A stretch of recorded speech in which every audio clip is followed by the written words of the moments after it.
Slayomi is back, giving Jade Cargill her first singles loss in WWE. Io, Bianca, and Rhea out here arguing again for Daddy Adam Pearce to finally snap. What is this storyline? Mercedes Moné defeats Billie Stakz in a hard-hitting match, and both Jada Parker and Fallon Henley are coming for Stephanie Vaquer's title. Welcome everyone to Ring the Bell. This is DS and this is your Women's Wrestling Weekly. Things are hitting up really nicely heading to WrestleMania with the return of Slayomi. You know I've been waiting for her. And of course our official first party this WrestleMania weekend, Diva Mania, with 3 special guests. 3! Kelly, Gail, Kim, and Alicia Fox, happening in less than a month. So get your tickets right now and let's head right into SmackDown. Okay, so let's just start talking about Slayomi because I cannot wait longer. Yes, Slayomi has arrived. So we have Jade Cargill versus Liv Morgan singles match. Quite a big match for Jade's return to action. So both of them had this backstage interviews before the match. Liv honestly brought a really valid point because she's pissed at Jade that she let everyone believe it was her and Raquel who attacked her when she had all the time in the world to update her Instagram. She didn't text anyone. And Jade says before the match that she'll come for Naomi after she's done with Liv Morgan tonight. By the way, Jade was rocking this new silver mullet. Very cool, very edgy. Anyway, the match starts out with Jade just big booting Liv, throwing her around, posing again and again. She is confident.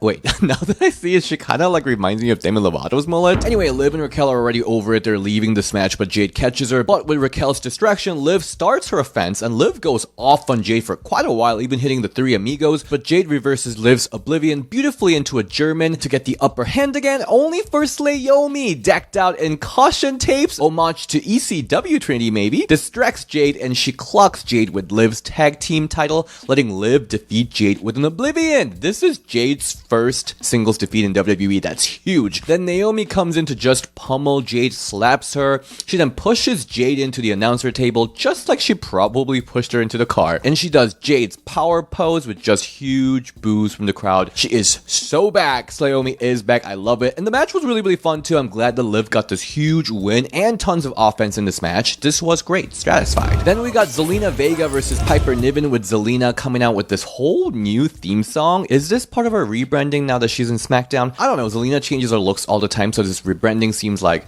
sure. And the crowd also was a little bit confused at this new music. They were like, huh, who is this? And we're not going to talk about the air slap that happened during commercial break because it's commercial break. Nobody saw it. Maybe Chelsea was just fanning Zelina. Our US champion is so benevolent. And at the end, Zelina fights back at Piper with several holds and she hits this huge satellite DDT, but Piper kicks out. Then Zelina clocks Chelsea off the apron and hits 619 on Piper, but then Alba distracts her, letting Piper squash Zelina with running crossbody, defeating her. Yeah, Zelina was severely outnumbered here. Let's see how this feud pans out. I think this was a cute match. That's cute. And let's talk about the bloodbath. Oh my god. If you remember last week I talked about how they really went from 0 to 100 on that brawl between Tiffany and Charlotte. And I was like, how are they going to follow up on this crazy brawl? Well, the Queen had a plan and WWE aired a cold-blooded murder on air live. That was brutal. So what happened? We got this nice little satellite interview between Charlotte Flair and WWE Women's Champion Tiffany Stratton. And you know, satellite interviews are fine. They're cute. Most of the time they're like filler content. But when it comes to Charlotte, things are a little different because what's the one satellite interview that we all remember? Yeah, we're all thinking the same one. It's the murder of Alexa Bliss at Survivor Series. So in this segment, Charlotte absolutely stomped all over Tiffany. I actually watched this video several times. You can kind of tell that Tiffany was like sticking to her script while Charlotte was improvising a lot on top of what was already given to her. You know the exact reason Tiffany was rolling her eyes when Charlotte was like adding stuff like the hottest? You're not even the hottest one in SmackDown. Now, I know a lot of you guys did not like this and thought Charlotte completely buried Tiffany. It seems like Nia agreed to that too. Tiffany is at her best when she's a bratty, cocky, unserious heel, but she's currently operating as a generic underdog babyface champion. So creative-wise, Tiffany's already at disadvantage doing this babyface run for the first time in her career, heading into frickin' WrestleMania of all places. And Charlotte completely saw this weakness and took a big chunk of bite at that on live TV. But guess what? This is World Wrestling Entertainment. And was I entertained? Yes, I was entertained. And let's be honest, this was more brutal, more raw than last week's wild brawl. And guess what? People now think Charlotte's a total for burying Tiffany, so they hate Charlotte and sympathize with Tiffany. That totally aligns with their heel-face dynamics, so I enjoyed it a lot. I'm invested in this feud. Let's see how Tiffany fight back next week, because I am really interested to see how she does it. So we're on the road to WrestleMania, and I know a lot of you guys are feeling a bit of FOMO, especially with our Diva Mania coming up too, right? And going to a live wrestling show really is a special kind of experience, let alone Mania. So I got this special deal just for you guys to help you a little bit, because today's video is sponsored by SeatGeek. Yeah, so SeatGeek is being super amazing, and they are hooking you up with a new special offer just for Ring the Bell fam. And the cool thing is that this offer is for everyone. I know usually these kind of offers goes to only new users. Everyone here can use my code RingTheBell10 for 10% off of any tickets on SeatGeek. Because I've been really thinking lately, like I really wanted to go to Blackpink when they come to Chicago, but I was also like, should I save up for Gaga? So many of my faves are on tour right now, from like Billie Eilish, Sabrina Carpenter. This offer is definitely going to help me. But also SeatGeek's got football, basketball, and of course, WrestleMania. Hello! No matter how many times you've used SeatGeek, Ring the Bell 10 will get you 10% off your next order. So take out your phone, open the SeatGeek app, and add the code RingTheBell10 to your account, and do it now because this offer won't last forever. Thank you, SeatGeek. Let's head to WWE Raw. We got Lyra Valkyria defend title against Raquel Rodriguez, of course accompanied by Liv Morgan. And Lyra felt really comfortable here, working the crowd with the woo. She was really feeling it. The match felt pretty short, but it had tons of great moments. I love that boot from Raquel to Lyra mid-air. That was super sick. And Lyra's peripataya returning, that was so good. I'm telling you, she really needs to bring it back as her second finisher. And at the end, Lyra reverses Raquel's vertical suplex into DDT for a pinfall,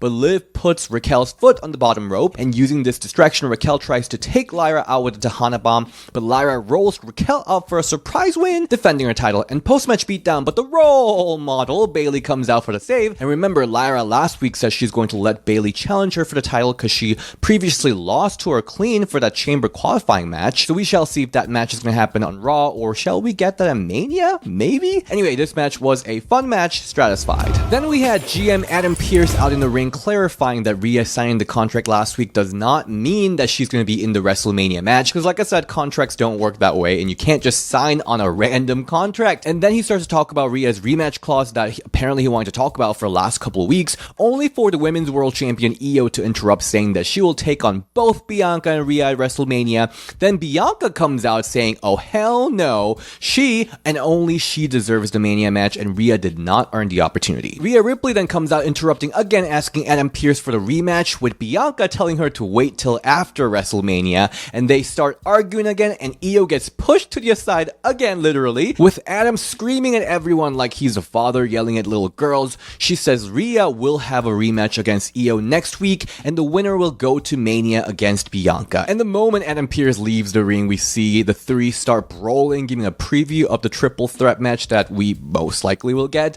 And at the end, Bianca KODs Io outside onto Rhea, standing tall, posing with the title, with the crowd booing her. Oh my god, this European crowd is not nice to Bianca. And backstage, Adam Pearce tells Bianca that she will be the special guest referee for Rhea versus Io rematch. I like to see it. I like the idea of Bianca being a special guest ref. We really haven't seen a woman be a special guest referee in quite a while. I can't even, was the last time Dawn Marie as a special guest referee? And I like it. It's cute, it's campy, but this storyline as a whole is making everyone involved look like a childish brat. Am I the only one that's thinking it? Literally, Adam was acting like he's a homeroom teacher, he's a principal, yelling at the girls like, oh, you guys need to listen, stop fighting, I have a solution all this time, but you guys were so dumb, yelling at each other that I couldn't help you out. That was a whole gist of this storyline. Rhea's being a sore loser, people are booing Bianca, and Io is treated like a joke champion. I like that there is a storyline heading into WrestleMania, but honestly, I think the storyline is doing more harm than good for all these three very serious, popular superstars. What do you guys think about it? Are you liking the storyline, and who are you rooting for here? Moving to NXT, we had Women's US Championship match, Sol Ruca versus Chelsea Green, and Chelsea was accompanied by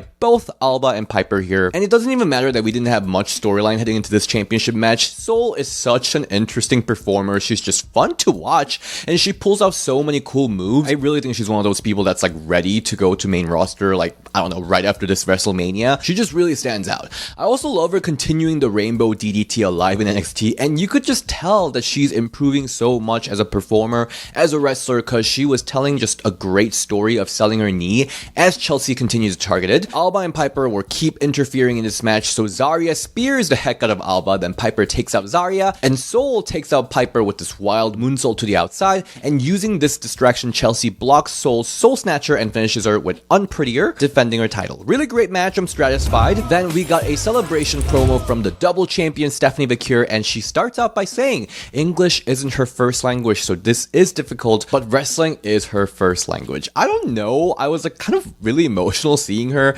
embraced so warmly by the fans. I think it's the first time I remember seeing someone admit that they are ESL, and the promo is sometimes hard for her on live TV, but her saying that made her look like a freaking boss, just owning it, because really it does not matter. Her wrestling was so undeniable that fans are just fully in love with her. They're invested in her regardless of her being ESL or not, and mad respect from one ESL to another ESL. Anyway, she calls out for any challengers, then Jordan Grace comes out looking like a Patrick Star SpongeBob ass, and she is bulldozed by Jaida Parker, who's like, get in a line, and she challenges Stephanie for the NXT Women's Championship, with Stephanie accepting it. Then, back in Ava's GM room, Fallon Henley comes to cry about her damn rematch again, so Steph's like, just give her the freaking match. And Fallon's brain works fast, so she makes sure to say that she will face Stephanie after her match with Jaida. So yeah, Steph will be defending both her title next week.